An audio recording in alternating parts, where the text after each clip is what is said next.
In this video I'm going to show you how to create an e-cover. Now an e-cover is a graphic which gives a physical dimension to any digital product that you might be selling online. To create e-covers I use Adobe Photoshop CS2, which is an older version of Photoshop, but if you have a more recent version then what I'm going to show you here will work just as well. I'm also going to use the one-click covers plugin for Photoshop, which you can download from this website here. And once you've installed the one-click covers, they'll appear here in the Actions tab in Photoshop. And what these are basically a pre-programmed set of instructions that Photoshop will follow. So it automates certain tasks so you don't have to do them yourself manually over and over again. Okay, to begin, what we're going to do here is use ebook 2 for this example.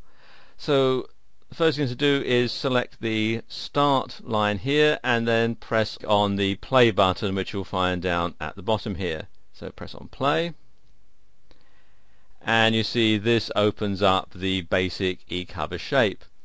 All we have to do now is add in our graphics and so on. So what I'm going to do is just pause the video while I do that. Okay, I've put in some simple graphics here and I've also saved it as a Photoshop PSD file. You see here I've called it fantasticcover.psd, and I always save my e-covers as a PSD file when they're at this stage, when they're in this flat stage.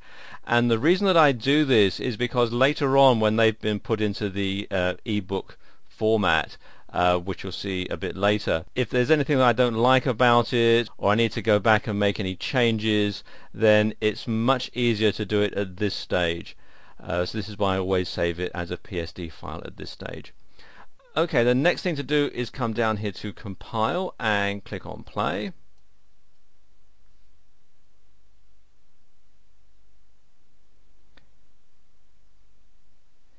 And you see Photoshop does all the work in the background to turn it into an e-cover like this. And then finally what I need to do is come here to finish and again click on play, and that trims it down to the correct size.